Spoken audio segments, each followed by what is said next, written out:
Então, a gente dando início aqui na primeira do ano.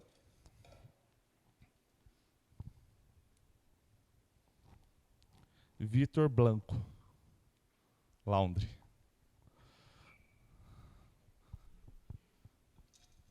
Sorteio.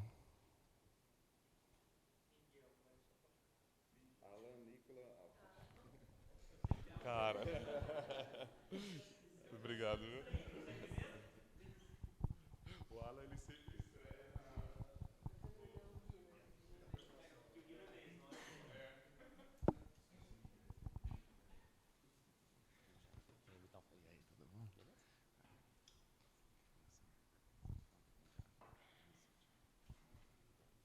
Ah, tem dois aí.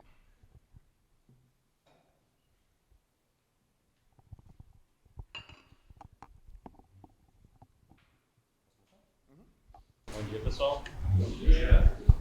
Bom, então o livro Sete Hábitos das Pessoas Altamente Eficazes, a primeira parte do livro, Paradigmas e Princípios. Ele começa com a frase de dentro para fora. Ele abre com essa frase e fecha com essa frase. Acho que a parte inicial do capítulo, ele diz que a gente usa lentes que modelam a nossa interpretação do mundo, como se a gente visse o mundo de acordo com as nossas lentes. E ele usa como referência a história do filho dele.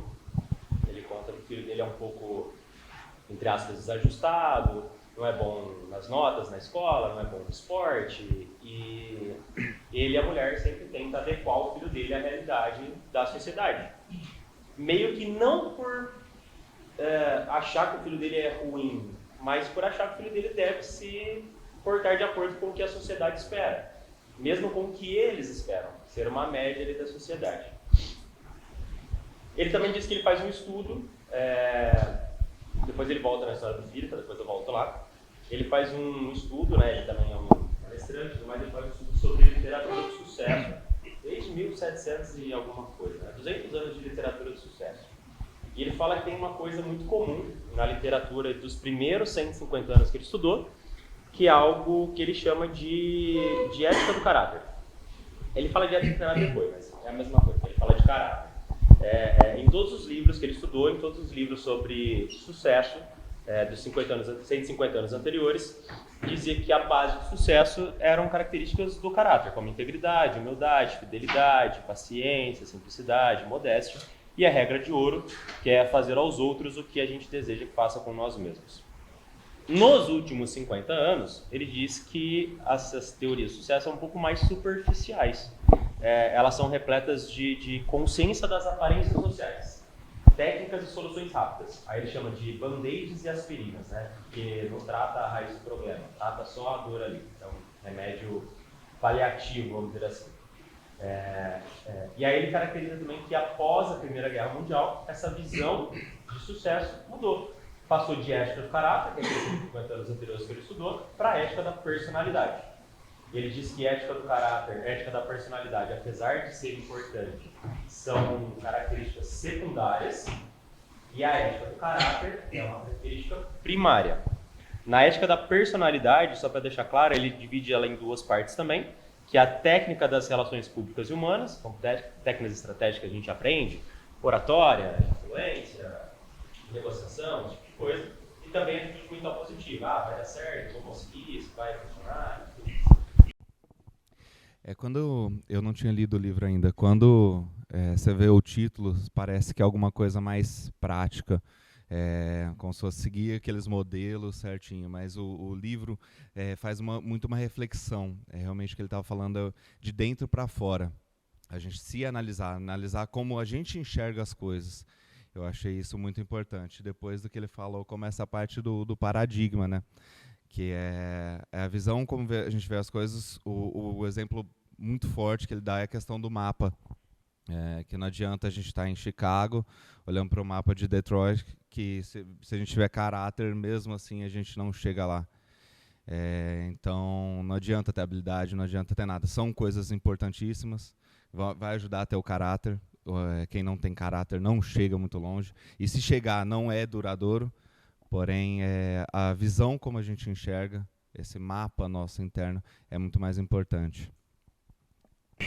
Eu acho que fica bem claro quando ele diz assim, ó, não adianta usar estratégias e técnicas para influenciar pessoas enquanto o caráter revela defeitos profundos e está marcado pela ambiguidade e pela falta de sinceridade.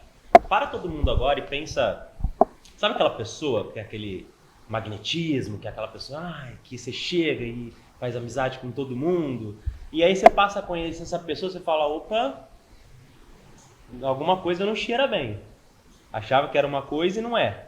Isso é muito normal. Às vezes a pessoa tem técnicas e técnicas ali de comunicação, sabe se relacionar, sabe fazer amizade fácil, só que com o tempo você vai percebendo que não é bem aquilo que você imaginava. O caráter da pessoa é um pouquinho diferente. Como meu pai diz, né, ver como que essa pessoa trata a moça da limpeza, ver como que essa pessoa trata o garçom, que essa é a verdadeira realidade da pessoa.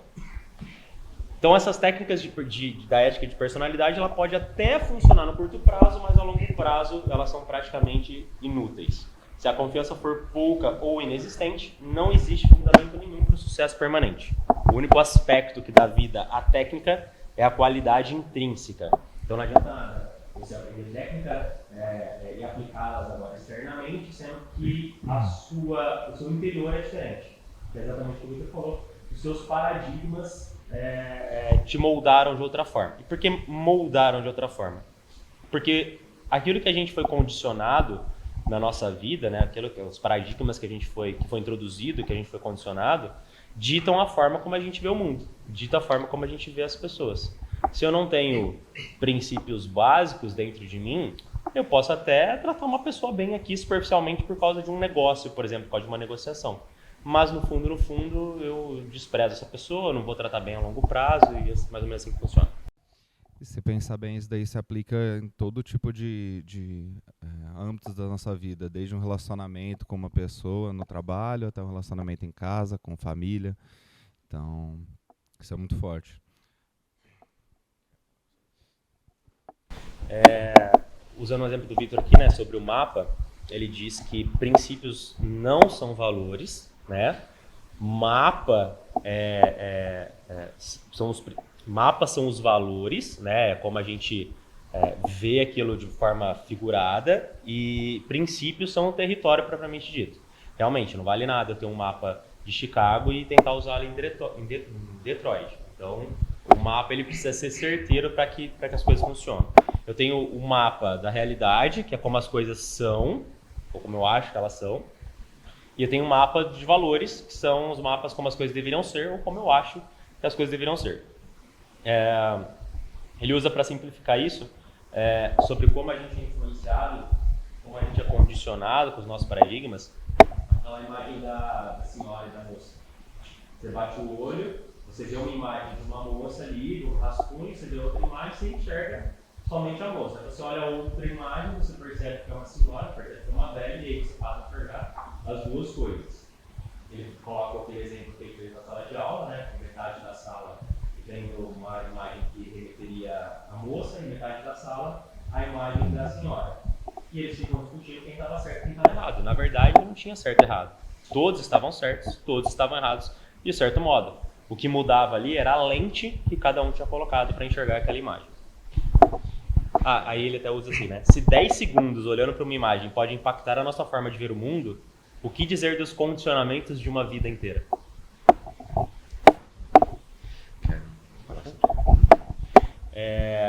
Bom, então é aquilo lá, né? A gente não vê o mundo como ele é, mas como somos, então isso é muito legal. A gente não vê como ele é, a gente vê como a gente é, como a gente acha que é, né? Como a gente foi condicionado a ver. Então, a gente coloca aqui um defeito básico da ética de personalidade, que é tentar modificar as atitudes externas, não adianta a longo prazo se deixarmos examinar os pais que acontecem. Se a gente deseja mudança qualitativa significante, a gente precisa trabalhar os nossos paradigmas básicos. Não adianta a gente tentar mudar a nossa forma simplesmente de ver o mundo, a gente não trata dos pontos. Como você vai no psicólogo e tenta achar a fonte do problema? Por que você tem aquele trauma? Por que você tem aquela crença? Ele vai na fonte? É exatamente isso. Não adianta nada eu tentar mudar minha forma de ver o mundo, minha forma de agir, minha forma de pensar, se eu não trato com a raiz, se eu não trato com o meu paradigma. Não tem como falar. Não tem como falar. Então, para a gente ver um mundo diferente, a gente precisa ser diferente. E essa mudança pode acontecer de maneira imediata ou de maneira lenta. Lenta, na história do filho dele, que ele passou a tratar o filho dele de uma maneira diferente, sem passar a mensagem: eu quero te proteger, você é um inútil, e passar a colocar uma mensagem muito mais de você não precisa de proteção, você dá conta de fazer tudo sozinho. E o filho acabou se encorajando, ficou bem no esporte, ficou uma comunicação ativa, fez amigos, começou a ir bem nas notas também, ou até mesmo de maneira imediata, como ele comentou sobre o exemplo do metrô. E acho que isso já aconteceu com bastante pessoas, né? Você dá achar uma coisa e de repente você toma uma lapada na cara e vê que a realidade é diferente daquela que você imaginou, né? Que a criança está correndo, as crianças estão correndo lá no metrô e, você não vai olhar suas crianças, me desculpa, uma mulher que pode falecer, eu não estou sabendo como lidar com isso, e eles. Não tem como ser. Mesmo assim, vai lá e corrige suas crianças, você não vai conseguir. Ele até disse que algumas pessoas talvez sintam menos, né, o impacto, mas o importante é que é sentir de uma forma ou de outra. A realidade objetiva, né, que é o território aqui, não o mapa, é composta de princípios que governam o progresso e a felicidade do ser humano. Ele diz que com tudo que você faz em relação à ética de personalidade, pode até te levar a um sucesso momentâneo, uma felicidade momentânea, mas o que vai te trazer conquista real, felicidade real, é realmente algo muito mais intrínseco, que é o que ele chama aqui de princípios ou ética de caráter. Outro exemplo também que cita é a questão do capitão com o farol. E às vezes a gente fica tão preso nos conceitos que a gente tem da raiz, que ele falou, nos conceitos que a gente tem tão forte na gente. Eu sou capitão, não, você que vai ver, eu sou um navio de guerra, você que vai ter que mudar o seu curso. Mas na verdade ele estava vendo um farol. Estava ofuscado pela névoa, mas a questão da gente ter essa quebra do paradigma é muito importante. Ele fala um pouquinho sobre o princípio do crescimento, né, ou do processo. Você tem que estar disposto a enfrentar o processo mesmo. Ele usa o exemplo de uma criança, né? Primeiro você rola, depois você vira de barriga para baixo, aí você fica de joelho, depois você engatinha, depois você anda, depois você corre. Ele comenta que é simplesmente impossível violar ou ignorar o caminho desse processo de desenvolvimento. Cada fase é importante, cada uma delas leva tempo. E não adianta você fingir, porque ninguém consegue fingir por muito tempo. Vai ser descoberto algum dia e admitir que não sabe com frequência é a melhor forma de estar disposto a aprender. Geralmente no mundo empresarial a gente tem, principalmente líder, tem aquela mania de não, eu sei. Não, eu já vou dar um jeito de fazer. Cara, que mal tem falar? Não sei, me ensina. Ou não sei, não sei, mas vou buscar aprender. Acho que não tem problema nenhum. Outra forma aqui do princípio de crescimento é que a gente precisa aprender a ouvir, né? Como meu pai diz, a gente tem uma boca e 2 ouvidos e não é à toa. Ouvir implica em paciência, mente aberta e vontade de compreender. São qualidades supremas do caráter. Cara, isso é bem difícil, né? Historinha particular. Minha avó faleceu faz mais ou menos uns 7 anos. E minha avó, cara, sabe, ela tinha o poder de conversar com qualquer pessoa, né? Qualquer assunto, qualquer pessoa, ela era muito legal de se conversar. E aí um dia eu comentei com meu tio, né? Falei assim, tio, a avó sabia conversar com qualquer pessoa, né? Ele falou assim, não, sua avó não sabia conversar com qualquer pessoa. Não, mas eu conversava com ela sobre qualquer assunto. Eu falei assim, ela sabia ouvir qualquer pessoa. Coisa que a gente não sabe fazer muito bem. Ela tinha o dom de prestar atenção quando alguém estava falando. De ouvir realmente quando alguém estava falando. E às vezes ela nem te falava nada. Às vezes ela só te ouvia. E você saía de lá com todas as respostas que você queria. A gente precisa aprender, né? Talvez uma das formas da gente aprender, da gente evoluir, é aprender a ouvir mais. E realmente com vontade de compreender. A gente precisa entender que as nossas lentes são diferentes das lentes do seu cônjuge, do seu amigo, do seu sócio.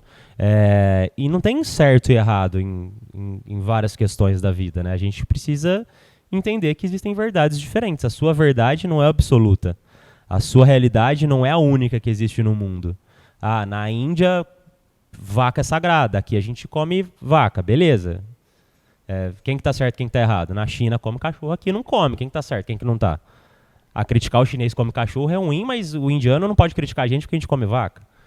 Então a noção de realidade tem que ser de acordo com a nossa lente, né? A gente não tem a verdade absoluta nunca.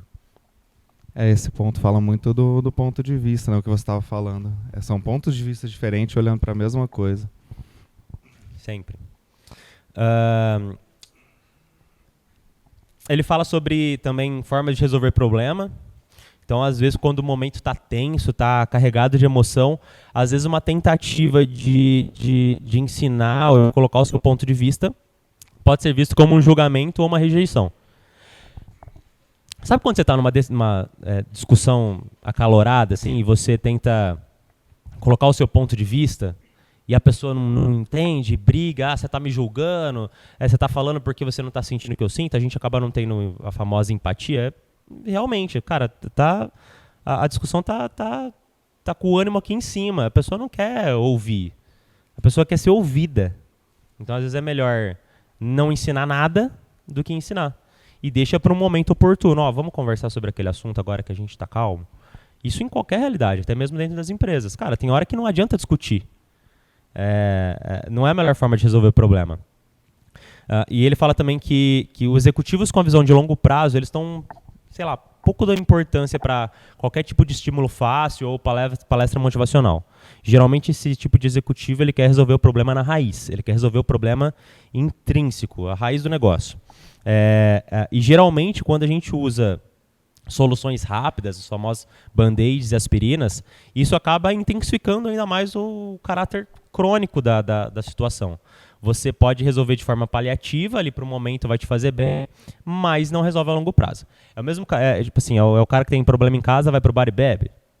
Não vai resolver o problema, você vai continuar com o problema em casa, vai resolver o problema ali naquela hora. Pelo contrário, vai intensificar os problemas que você tem em casa. E a mesma coisa no nosso trabalho.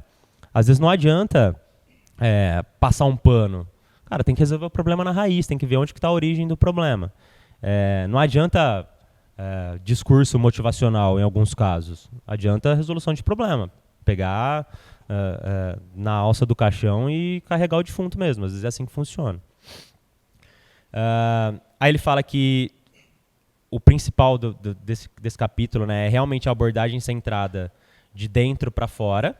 Que é exatamente isso. Primeiro eu mudo a minha lente, primeiro eu mudo o meu princípio, o meu paradigma, para depois esperar qualquer coisa do mundo, para depois esperar qualquer resolução diferente. E o contrário não funciona. Não adianta mudar externamente para que isso mude internamente. A mudança começa de dentro. Parece papo de coach, mas é exatamente o que ele fala. Ele fala que vitórias particulares precedem vitórias públicas, cumprir promessas feitas a nós mesmos vem antes de cumprimento para terceiros. A gente faz muito isso, né? A gente faz um monte de promessa de começo de ano, não cumpre nenhuma, mas para os outros a gente cumpre todas. Até as mínimas ou as máximas, a gente sempre cumpre promessa para os outros, mas as nossas a gente nunca cumpre, a gente nunca tem um compromisso com a gente. É mais importante uma vitória ali talvez do time do que uma vitória sua. Eu sei que a vitória do time é importante, mas a sua é tanto quanto. Então ele finaliza só que para resolver nossos problemas mais graves, precisamos modificar os nossos paradigmas, passando a um nível diferente novo, no qual adotamos uma atitude de dentro para fora. Isso aí. Quer comentar? Ó, gente, tem um monte de gente nova, vamos falar aí. Ó. Comentei. Vocês falam sempre, agora tem um monte de gente nova, vocês não falam? Eu queria comentar, acho que 2 pontos legais que vocês levantaram, que a primeira é você falar e não ser o que você fala, né? O famoso a mentira tem perna curta, né? E trazendo um pouco para a nossa realidade, trazendo um pouco para a realidade de vendas, né, do comercial, é muito difícil você mentir para um cliente. É muito difícil você fingir que é alguém, trazer princípios que você não tem, porque isso pega no final. E como a gente está numa venda mais consultiva, uma venda que demora um pouquinho mais, pelo menos aqui na nossa realidade do Alfred, né, é impossível você falar uma coisa que você não é para o cliente. Porque você vai ter 3, 4, 5 reuniões com aquela pessoa e aquela pessoa vai ver que você não é aquilo que você está falando. Se você não é aquilo que você está falando, você não está vendendo aquilo que você está falando também. Então, é muito difícil você você se esconder, né? Então esse livro, eu acho que ele traz bastante isso. E outra coisa importante que eu achei legal é que ele fala, cada fase é importante, né? A nossa evolução profissional e pessoal, ela é constante. E ela demora a acontecer. Às vezes você assume um cargo novo ou assume responsabilidades novas que você não tem total capacidade de absorver ou de começar a fazer, mas você está totalmente aberto a aprender e a crescer e a se aprimorar naquilo. Então, a gente às vezes tem medo de pegar novos cargos ou novas responsabilidades pelo medo de falhar, mas falhar é normal, é da natureza humana. Então é importante você saber que se você assume um novo compromisso, você vai se desenvolver naquilo e cada passinho é importante. Numa trajetória de 1.000 quilômetros, né, o primeiro passo é mais importante do que todos os outros. E aí, fazendo uma referência ao Vencedoras por Opção que a gente leu no ano passado, é o famoso A Marcha de 20 milhas, né? Todo dia um pouquinho, todo dia constância, cadência, que a gente acaba trazendo aí resultados muito legais ao longo de um período maior. Alguém quer comentar?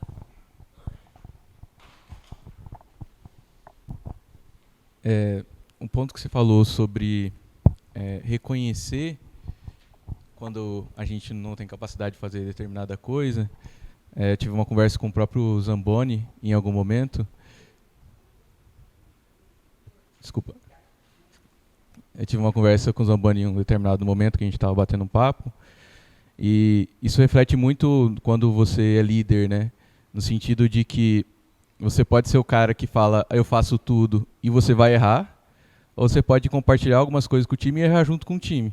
De uma forma, o primeiro caso, você vai ser o líder cabeça dura. E se você compartilhar com o time, nós todos erramos juntos. E todo mundo vai aprender com esse erro. Então, fiz uma analogia nesse ponto que você falou. Porque realmente é algo que você tem que sempre refletir. Putz, você não tem essa capacidade, vamos compartilhar, vamos fazer todo mundo junto. Porque pelo menos a gente tem mais cabeça para pensar no mesmo problema, né? Então é esse o ponto que eu queria falar.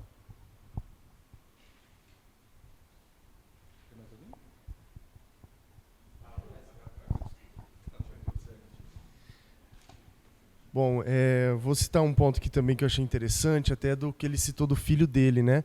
Que o filho dele era desajustado, mas ele queria que ele se encaixasse nos padrões. E aí uma parte importante que ele fala é que ele falava palavras de incentivo, né? Então hoje em dia está muito em alta você repetir palavras de incentivo, você ter uma mente positiva. Isso é muito importante, sim, mas isso somente não adianta de nada. Então, por exemplo, imagina que a gente vem aqui no treinamento, a gente pode ser escolhido e a gente não lê o livro. Poxa, mas eu vou falar bem, eu vou fazer certinho. Cara, só isso não adianta. Então a gente tem que estar preparado, a gente tem que mudar realmente por dentro primeiro. E com certeza é importante ser positivo, mas só isso não basta. Outro ponto, dá para ouvir? Outro ponto também que eu gostei do livro, primeiro dele começar falando sobre a importância da gente começar de dentro para fora, e dele uma frase que ele cita é que não existe caminho fácil e rápido para se obter a qualidade de vida. Então não existe uma fórmula mágica, eu achei isso importante ele falar, uma fórmula mágica, uma dica, um passo que ele vai dar e que a partir disso você vai começar a ter uma qualidade de vida e a obter tudo o que você quer. E aí, outro ponto também que ele fala na página 77, que somos o que repetidamente fazemos. Então, a excelência, portanto, não é um feito, mas é um hábito. Que é daí o que ele fala, que o hábito é composto por a habilidade, como fazer, o conhecimento, o que e por que fazer, e o desejo, querer fazer. Então, a soma desses 3 pontos e o trabalho duro, a forma contínua, é que vai levar você a alcançar o que você deseja, a enfrentar as dificuldades, principalmente de dentro para fora, para ser quem você quer, o exemplo para os seus colaboradores, para a sua família. E outro ponto também que eu gostei, que no final desse capítulo, é que ele fala, trate seus funcionários do modo como deseja que eles tratem os clientes mais importantes. Então, isso é muito importante, porque se a gente não trata bem os funcionários que estão com a gente, né, as pessoas que trabalham com a gente, os líderes, principalmente, tratam os seus funcionários, não adianta de nada, porque são essas pessoas que estão fazendo a empresa, que movem a empresa. Então, se a gente não trata bem as pessoas com as quais a gente convive todos os dias, não adianta de nada a gente querer que eles vão tratar bem os nossos clientes e fazer de coração e acreditar naquilo que eles estão fazendo.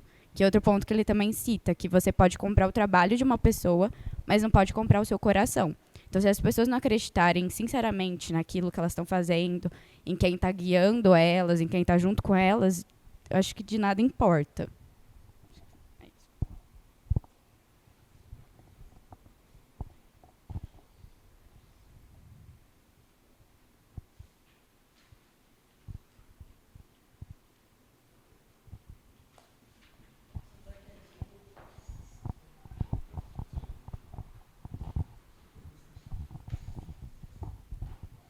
Bom dia.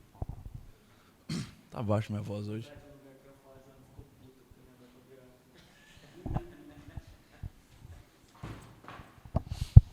Bom, tem umas coisas interessantes que ele comenta muito do filho, da filha também, né? Que ele coloca a relação da filha. A gente já pensou o quanto que nós, dentro de casa, fazemos isso, né? A gente chega com um problema, aí a pessoa não performa, não faz exatamente o que a gente queria. Às vezes ela até resolve de alguma forma o problema e a gente fica bravo. Fala, cara, peraí. Mas faltou esse ponto. E quando a gente começa a avaliar isso, a gente está começando a fazer a avaliação de desempenho lá, né? Pegando os padrões aí e colocando. Isso está sendo um dos pontos mais difíceis para nós, assim, na ótica de tipo, será que esse cara tem que passar por tudo isso ou será que a gente deixa livre e ele faz o que ele tem que fazer? Aí tem 2 pontos que a gente começa a descobrir, que é tipo assim, algumas pessoas ela tem que ter um mapa que ela não sabe nem o mapa dela. Ele comenta do mapa e tudo mais. Então a gente constrói um pré-mapa para ela começar a guiar. E o segundo ponto é o quanto o nosso mapa está errado. Que a gente não aprende no meio do caminho o que nós estávamos fazendo de errado. Acho que o Alan comentou um negócio interessante, né, de escutar. Quanto mais nós escutamos, melhor é. E quanto mais nós escutamos numa reunião com um problema na mesa, acho que o Gu comentou bem, tipo, ser cabeça dura, você começa a trazer soluções mais eficazes, soluções mais precisas dos problemas. E nós, como líderes, temos muito costume de falar, não, depois eu escuto, estou aqui resolvendo outras coisas, estou aqui, faz isso aqui só. E você perde um poder de criatividade muito, muito, muito forte. Então, assim, acho que mover de dentro para fora é muito começar a escutar o que existe, né? O que está acontecendo, o que você faz, como você faz. E parar de achar que o único caminho que existe é o seu. Ah, não, ó, meu caminho. Eu fiz até hoje assim, então vai continuar sendo assim. E, às vezes, um negocinho que você muda para o lado, você é muito mais eficiente, muito mais fácil, muito melhor. A gente teve um comparativo de semana passada. Semana passada a gente estava, que o Gui não está aqui, mas a gente estava comentando umas coisas na sexta-feira. Aí, num problema que a gente levantou, ele falou, cara, mas a gente pede para o licenciado fazer assim. A gente falou, cara, olha, a solução está dentro de casa, faz uns 4 dias que a gente está batendo cabeça. Aí a gente resolveu um problema muito simples, assim, do negócio que a gente estava pensando coisa extremamente diferente. Então, essa questão de você conseguir mudar, escutar, porque é nessa hora que existe alguns pontos, sabe? Aquela dor, aquela angústia, aquela vaidade, aquele ponto, não, mas o cara está falando, então quer dizer que o cara é melhor que eu vou cortar, porque o cara não tem que ser melhor que eu. E, na verdade, todo mundo está junto, né? Porque todo mundo vai ser bom junto, ninguém vai ser bom sozinho. E é muito difícil você conseguir ter esse poder de escutar.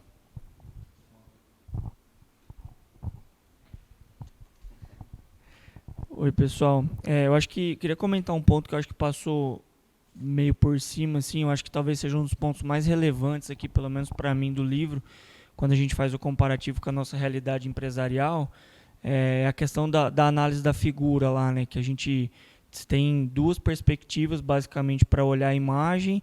E acho que o Alan comentou um pouco, né? Que assim, não tem lado certo ou errado. Eu acho que isso talvez é uma das coisas que mais se aplica na nossa realidade, né? Quando a gente está no mundo empresarial, a gente sempre questiona a área do outro, né? Eu acho que isso é muito comum, até por por excesso de vontade, etc., as pessoas às vezes apontarem o dedo na área do outro, né? Eu acho que, mas tal fulano não está fazendo certo, acho que eu faço assim, ele faz assado. Mas será que eu me tentei pelo menos me colocar no lugar dessa pessoa? Será que eu sentei na cadeira dela? Vou fazer um paralelo ali com tecnologia, né? A gente fez uma tela nova, eu botei um botão lá e etc, e ninguém está usando. E aí reclama, poxa, mas ninguém está usando, por que não usa? O usuário é foda, não sei o quê. Mas, cara, eu sentei na cadeira do cara, será que está fazendo sentido isso? Eu tentei enxergar o negócio com os olhos dele, então acho que talvez é um dos pontos que eu mais sinto assim, dessa primeira parte do livro, que a gente consegue encaixar muito fácil no mundo empresarial, né? Eu acho que então o quanto é importante a gente sentar na cadeira do próximo antes de criticar alguma ação, alguma área. Será que eu tinha todas as variáveis na mesa para analisar? Será que eu estou fazendo um comentário aqui sabendo realmente de todas as possibilidades? Será que eu tentei me colocar no lugar da pessoa para enxergar com os olhos dela, como eu falei, com a visão dela, com todas as variáveis que ela tem na mesa para analisar? Ou eu só estou querendo contribuir, pode ser que eu estou falando algumas besteiras ali e não paro para refletir isso, né? Então acho que do livro, dessa primeira parte, foi um ponto que mais me marcou, assim, até olhando um pouco, fazendo uma reflexão sobre tudo que a gente passou aí nesse tempo, né? Quantas vezes que a gente acabou tomando decisões ou acabou criticando decisões sem realmente ter profundidade no negócio, né? Eu estou criticando uma decisão do Silvio, mas eu tive profundidade de criticar a decisão, eu puxei o Silvio para conversar, eu tentei entender realmente o que ele está tentando buscar com essa solução. Eu só estou criticando, porque criticar é fácil, né? Eu acho que é um convite que a gente tem que se fazer, assim, poxa, deixa eu tentar sentar na cadeira do coleguinha antes de eu opinar, deixa eu tentar entender todas as variáveis para ter certeza que com todas as variáveis na mesa eu posso também entender a visão da pessoa. E aí sim, eu acho que criticar também é normal, mas vamos tentar sempre ter as variáveis na mesa, porque pode ser que eu estou criticando uma coisa e eu só sei metade do problema. E aí eu falo, poxa, isso aí não vai dar certo. Mas será que eu sei os outros 50% do problema para ter todas as variáveis e realmente poder julgar essa tratativa, essa resolução que o coleguinha trouxe? Então, acho que é uma reflexão muito importante, e aí casa muito com a questão do metrô lá, né, antes de entender o lado do outro, antes de julgar, né? A gente tem o cenário lá, que as crianças estavam fazendo bagunça, o cara fica puto, chega no pai das crianças e fala, seus filhos estão causando, e etc. O cara fala, cara, eu não sei o que fazer, a mãe dele acabou de morrer, a mãe deles acabaram de morrer. Então, assim, acho que é um pouco disso, né? Antes de criticar também, vamos tentar saber todas as variáveis, vamos tentar entender o problema como um todo, porque vai ficar mais fácil da gente ajudar. Então, acho que é um ponto que a gente passou um pouco por cima ali. Eu acho que, para mim, pelo menos, acho que talvez é um dos pontos mais marcantes desse primeiro capítulo, e acho que se encaixa muito bem no dia a dia. Eu acho que é um ponto que a gente tem que aprender a fazer a partir de agora, e antes de julgar, levantar todas as possibilidades para a gente poder contribuir da melhor forma possível e não sair falando sem saber o contexto como um todo. Acho que é isso.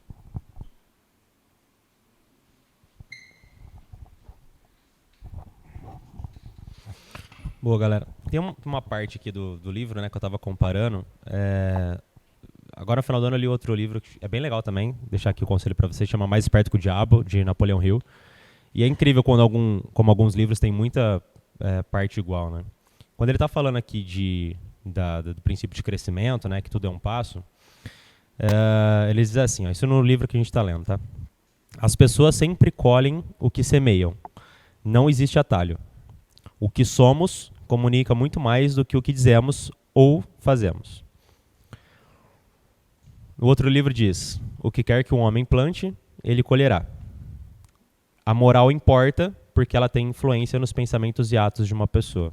O que um livro chama de princípios, o outro livro chama de moral. Mas uma coisa é idêntica nos dois, né? O que você colhe, você planta. Fazendo uma analogia dessa frase ao capítulo, né? Não adianta eu plantar batata, falar para todo mundo que eu plantei cebola, regar ali como se fosse cebola, colher na época da cebola, porque no final do dia vai nascer batata. Porque eu plantei batata. Então, qualquer fantasia que eu faça em volta, qualquer coisa externa, atitude externa que eu tenha com as pessoas não vai valer se eu não sou aquilo. A termos bonitinhos de startups, de mundo empresarial, é o famoso walk the talk. Seja o que você fala. Não adianta só falar, não adianta só mostrar, não adianta técnica, estratégia. Também pensei que fosse um livro de técnica revolucionária, de não sei o quê. Isso não vai adiantar se você não viver realmente aquilo, se você não é realmente aquilo. E para ser realmente aquilo, a gente precisa estar disposto a mudar, estar disposto a ouvir, estar disposto a enxergar os próprios defeitos. Isso é difícil pra caramba. Alguém aí para finalizar? Ou seu vote? Não vai hoje, cara? Vai, Zamboni.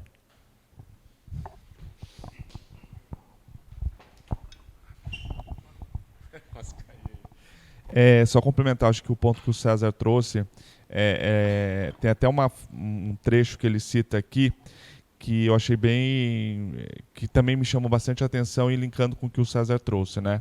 Quanto mais nos conscientizamos dos nossos paradigmas, mapas ou pressupostos básicos, e do quanto somos influenciados por nossas experiências, mais responsabilidades podemos assumir por esse paradigma, mais podemos examiná-los, testá-los e o confronto com a realidade, ouvir a opinião dos outros e nos abrir às percepções deles, obtendo deste modo um quadro mais amplo e uma visão mais objetiva, que é um pouco do que o César até trouxe, né? Às vezes a gente se fecha com o nosso conceito, com o nosso pressuposto básico, não escuta, não olha, não pede opinião e toma uma decisão, né? Então, e não se preocupa em olhar ali o quadrado do outro para ver o quanto a gente influencia ali ou não. Então, eu acho que quanto mais a gente abrir esse campo de escuta, de percepção, de conceito básico, para qualquer tomada de decisão,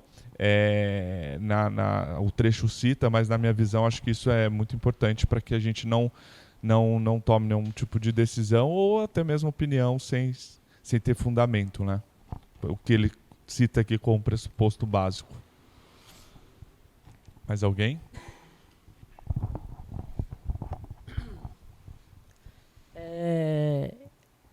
Onde vocês falou sobre que ele fala, que tem uma fala do Aristóteles que fala: somos o que repetidamente fazemos. E aí ele fala: a excelência, portanto, não é um feito, mais um hábito. A gente, de novo, fazendo referência ao outro livro que a gente leu, as empresas excelentes, elas não tiveram um feito, elas tiveram um crescimento, elas tiveram uma cadência. Então, o hábito ele é importante e a quebra de paradigma também traz bastante crescimento para a gente. E outro ponto que eu queria colocar aqui, ele fala sobre o contínuo de maturidade, né? Onde a dependência é o paradigma do você, a independência é o paradigma do eu e a interdependência é o paradigma do nós. Calma, tem mais uma parte aqui. E aí ele completa falando assim: como uma pessoa interdependente, tenho a oportunidade de me relacionar de modo mais profundo e significativo com os outros, conseguindo o acesso ao potencial e aos imensos recursos dos demais seres humanos. A interdependência é uma escolha que só independentes podem fazer. As vitórias particulares vencem as vitórias públicas, precedem as vitórias públicas. Então, para a gente poder ser interdependente, né, poder compartilhar o nós, a gente precisa primeiro ser independente, né? A gente já cresce dependente, depois a gente se torna independente, depois a gente se torna interdependente. Então é um processo, cada fase tem que ser respeitada e cada etapa é importante, faz parte do processo de desenvolvimento. Boa, aí, não ia conseguir, né? E daí, acho que é interessante, fazendo um paralelo aí que o Cezão fez também, trazendo esse conceito, esse paradigma para dentro da empresa.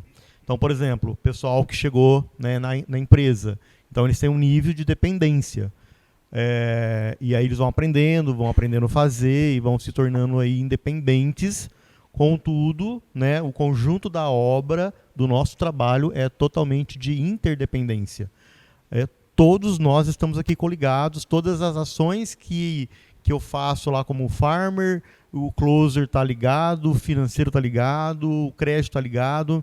Então, toda a ação nossa na empresa ela é por natureza de interdependência, assim como a própria natureza é, né? Assim como a própria vida tudo está ligado. Até estava brincando com o Gabriel semana passada, né? O que está no macro está no micro, né? O que está dentro está fora. Então, assim, não tem como a gente separar essas ações. O que eu faço reverbera na ação do outro, no resultado do outro. Então, esse paradigma de interdependência, a gente já avançou bastante, muito, muito mesmo, mas sempre é bom a gente estar atento a isso. Toda ação que a gente faz num setor, num departamento, num processo, num procedimento, numa fala, ela vai gerar depois um resultado positivo ou não em um outro setor, em uma outra unidade da empresa. É o efeito borboleta, né?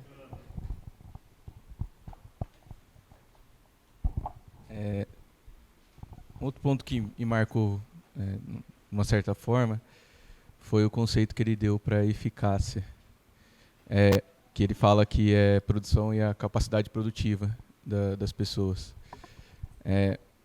Eu tive um acontecimento aqui em Drive, que eu tive 2 pessoas no meu time, uma pessoa extremamente excepcional, que teve um crescimento absurdo, e teve uma outra pessoa que, por si, ela não teve o mesmo crescimento desse outro cara. E foi na sequência, o cara com crescimento absurdo e o cara com crescimento médio.